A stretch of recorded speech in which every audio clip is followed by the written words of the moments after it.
us an understanding of what's happening in the brain, essentially, right? So how is the brain developing?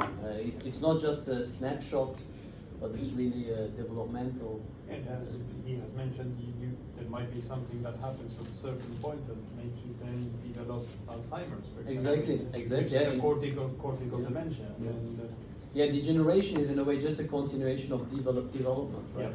Yeah. But then, even maybe more fundamentally, is that the motivation here, I think, is that it allows us to map the genotype to the phenotype. So the genotype, 20,000 protein coding genes, is in a way very small. But if you look at the brain, which has almost 100 billion neurons that are connected with 10 to the 15 synapses, you have a very different complexity, right? From the genome to the brain, or the human body, but the brain is already extremely complex. And so this kind of modeling can help us map this, because there's not a one-to-one mapping. We need to really understand how the genotype produces the phenotype. And to the best of my knowledge, that's the only way to understand it. You can't just directly map it, because if you just exclude the developmental trajectory, there is no way that you can mechanistically map one to the other, right? Because things are implicitly encoded, and it's just a completely different way of building something. Is how nature does it. If you build a car, we have a template, a blueprint, and then we have the different parts and put them together, and then we have a car. But that's not how nature builds things, and I think at the moment people don't really understand how to even formulate the developmental modeling of this, and I think this agent-based modeling approach is one way to do this. Yes. And it's almost, I mean, it's kind of approaches come in. So we've been using a lot of particular machine learning approaches, in particular supervised machine learning methods in aging research, which we've been using in particular in this context of drug repositioning. So I'll show you one example that project we'll be doing for a couple of years now, well, some years now actually. So we have all of our longevity drugs from our drug age database, and then we use that to build models. So what features in these compounds predict their life-extending properties. So we look at their chemical features, we look at their targets, their protein targets, which pathways they target, which aging-related genes they target. Then we build a model based on that. And then based on that model, we try to find other compounds with similar characteristics. So that's essentially how it works. And so we've published some of this already. I'll show you one example, which is a compound called rilmenidine, which we're quite interested in exploring. So this was one of our top compounds. And rilmenidine is interesting because it's already used in the clinic. So it's an oral antihypertensive drug. So it's approved to treat hypertension. We know its mechanisms. It's well tolerated.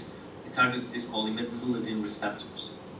And so what we did was we showed it extends lifespan in C. elegans, so in round worms, which is what you see here. So this is percentage of animals alive, and this is their age. So controls are in black, and then you see a dosage-dependent response.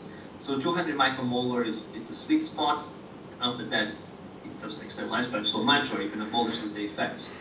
And whether we feed worms either early in life or late in life, this extends lifespan of C. elegans. So I think this is a good example of using these computational methods for, in this case, drug repurposing and identifying compounds that are already used in the clinic that we showed for the first time to extend longevity.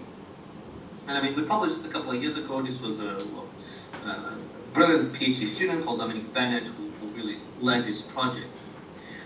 We also did some further analysis with collaborators in Switzerland and Boston. So basically, when you feed mice rilmenidine, it induces similar gene expression changes, similar transcriptional changes to what you see in other life-extending interventions like rapamycin and genetic mutants and caloric restriction. So we haven't, I mean, obviously the next step would be to do a lifespan study, a longevity study of rilmenidine in mice. I don't have the funding to do that, but that'll obviously be the obvious next step. And we're trying to work with some collaborators in the US to hopefully they do that. And but the point is that this is a promising new longevity drug, a promising new geroprotector that we identified based on this computational analysis. So I think it's a good example of using these computational methods to predict new longevity drugs. And of course, we're interested as well in, as I said, in ideally testing this in mice, but also testing it in humans as well. So, I mean, we would love to do a small clinical trial of patients that with hypertension that take roumanidine and see if they have other benefits in addition to treating hypertension. So that's the hypothesis, that maybe roumanidine can be repurposed for other clinical indications besides hypertension. So that's something very interested in exploring it, if anyone is interested in collaborating. So the last thing I'll briefly touch upon is something we were working with Roman also, is at the level of cryopreservation. So we want to improve cryopreservation methods by employing some of these machine learning and computational methods. So taking molecular profiles of existing cryoprotectants, existing antifreeze compounds, and then use modeling and data analysis to come up with new chemical formulations or new combinations that improve cryopreservation. So as I said, this is something working with Roman. We have a company called Surrey Technology also to develop this further, and looking forward to collaborating with Surrey in this project. So with that, let me summarize. I mean, I've told you that aging remains a major mystery of biology. We still don't have a good understanding of why we age, even though aging has a massive impact on society, on medicine, on economic impact. If we could retard aging even if slightly, this would have a massive health, medical, social, economic benefits. So that's kind of the rationale for my work. I told you that genetic manipulation, drugs, diets. I didn't really mention much about diet, but we can retard aging in animals up to a certain point. So in mice, it's up to about 50% with genetic manipulations. So we can slow down the aging process in animal models, whether we can in humans, that remains to be established, but it is possible to retard aging. Of course, if we want to retard aging in humans, pharmacological approaches would be the most obvious way. And we know of over 1,000 longevity drugs already in the model system extends lifespan. One thing I forgot to say is that so longevity drugs tend to have a smaller effect size. They tend to have a smaller impact than, say, genetic manipulations. So with genetic manipulations, you can extend lifespan in mice by up to 50%. With diet, the same thing. With pharmacological approaches, it's more like 10-15%. So rapamycin, I think, is about 16%, if I remember correctly. So the effect size are not as big, which makes sense, because of course a drug doesn't have as big an effect as turning off a gene, right? So it makes sense. There remains a number of challenges in human translation, and we're trying to address this with various computational, machine learning, AI methods to cope with the complexity of biology, to cope with complexity of aging and longevity. And for example, trying to predict new longevity drugs, which revealed this new longevity compound, this new geroprotector called roumanidine, which we showed in C. elegans that extends lifespan, and now we're very interested in further studying it in other organisms and in humans as well, in clinical trials. And lastly, I told you about our work on improving cryopreservation approaches in collaboration with Surrey and also cryotechnology. So with that, thank you very much for your time and attention. Can be used for the diagnosis, something that you can record more easily remotely at home, like the electrocardiograms. So the idea is to use heart signals for the diagnosis of those conditions. So essentially, what's the difference between epileptic and functional dissociative seizures, also called psychogenic non-epileptic seizures? Well, essentially, both epileptic seizures and these functional dissociative seizures present as episodes where there's altered movement, sensation, or awareness, but then the physiological cause is completely different. Epileptic seizures, they originate from abnormal electrical discharges in the brain, so hypersynchronous firing of neurons, while these functional dissociative seizures, it's a bit of a mouthful, I'm going to be using FDS instead from now on, they are manifestation of physiological distress, and they occur in the absence of epileptiform activity. So there's some things in the brain signals that you would see in an epileptic seizure that would be missed in FDS. So they're associated to stress, anxiety, and some other mental health issues. The problem is that misdiagnosis is very, very common, and you have up to 20% of patients referred to epilepsy centers that then are ultimately diagnosed with FDS. But before they get referred to those epilepsy centers, they are given anti-seizure or anti-epileptic seizure drugs that they do not work for them, but they get all the nasty side effects that these treatments can lead to. And we have heard cases of people who had to take early retirement as a result of the side effects of the drugs that they have been given because they have been misdiagnosed. In terms of how you would be differentiating between epilepsy or epileptic seizures and FDS, the gold standard is using video electroencephalogram. So essentially you refer the patients to a specialist unit, they would be there for a few days, and you would be recording the brain signals, the EEG, simultaneously with video, hopefully trying to trigger epileptic seizures, and then the analysis of the data recorded would be done later on by specialists that would be checking the brain signals to identify traces of epileptiform activity, and then they would link that with the video recordings and would confirm the diagnosis in that case.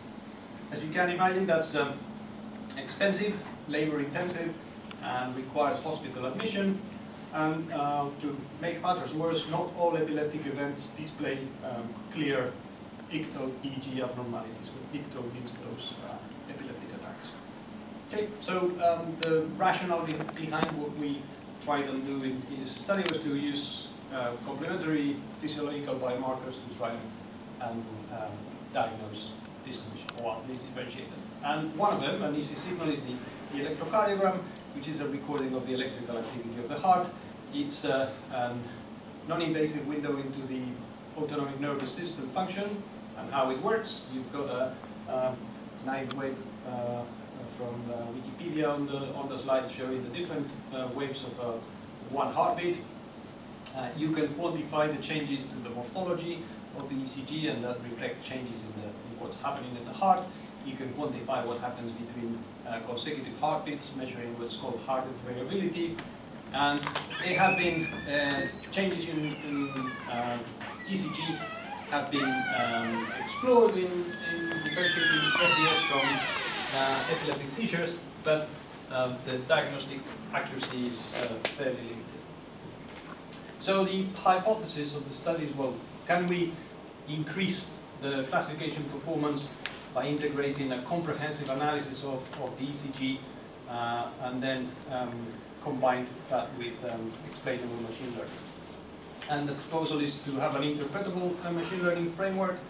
We incorporate ECG morphological features and then a wide range of heart rate variability metrics that include time domain, frequency domain, and nonlinear HRV features. My background is in biomedical signal processing, so we always try and see signals from different points of view, either frequency content, time domain changes, hidden patterns, etc. We have recordings of ECG signals that contain preictal and interictal states.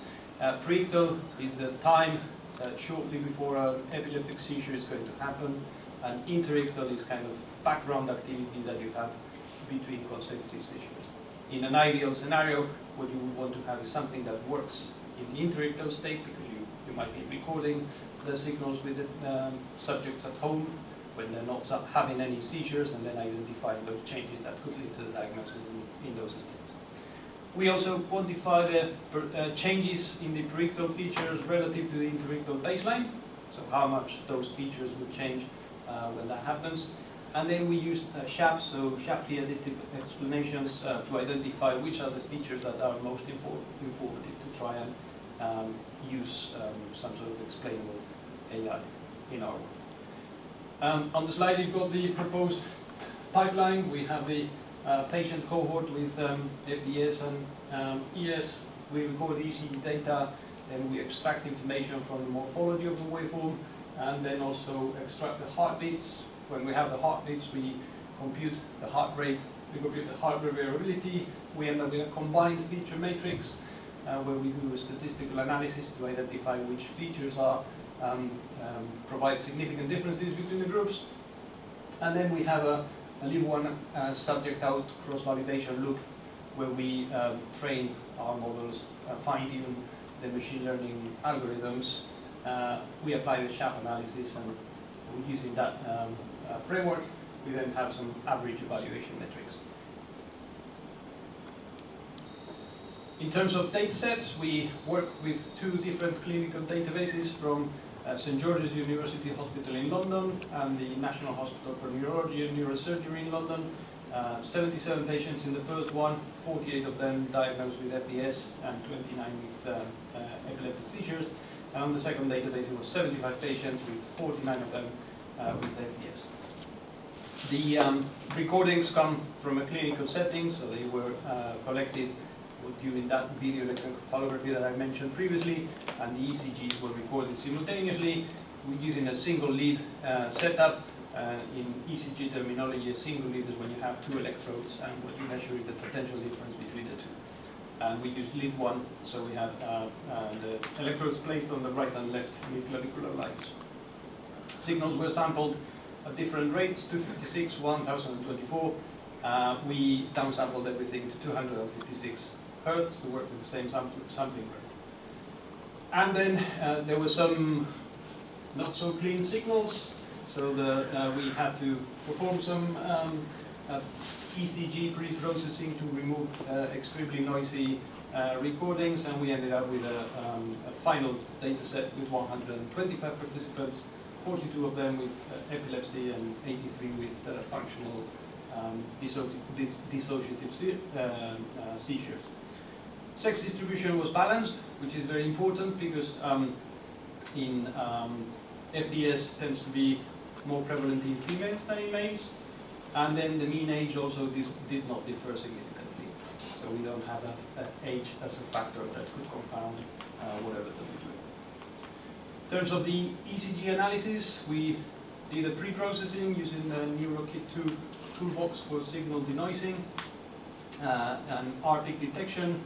Then we extracted the morphological features, so those aspects from the ECG wave, the PAR interval, the QR acceleration, and the QT interval, and using an approach that identifies all the different peaks and complexes in the waveform, and then computes these things. Then we also obtain the RR intervals as the time differences between consecutive R points, so the peak that you have in the ECG between consecutive heartbeats, that's what gives you the RR interval. We removed abnormal RR intervals, and then the resulting sequences, we call them normal to normal intervals, and following the RPIC detection, we also estimated the heart rate. The heart rate variability features were extracted from those NN intervals that I have just mentioned. And in terms of the comprehensive set of features that we extracted from the signals, we have time domain features, which are fairly well established in ECG analysis, so the standard deviation of the NN intervals, the mean of the NN intervals, the minimum, maximum, standard deviation of successive differences, and the root mean square of successive differences. And then we have frequency domain features like the low frequency power of the signal, high frequency power, and the ratio between the two. And high frequencies associated with parasympathetic activity, the low frequency, both sympathetic and parasympathetic influences, and then the ratio is an index of the sympatho-vagal balance. Then we also used Poincaré plots to extract other features from HRV. They provide. Essentially, you start off with a preprate of cells. These are essentially just progenitor cells. They divide, migrate, etc., all the way until you have fully developed cortical plate, and then you see the folding of the neural tissue.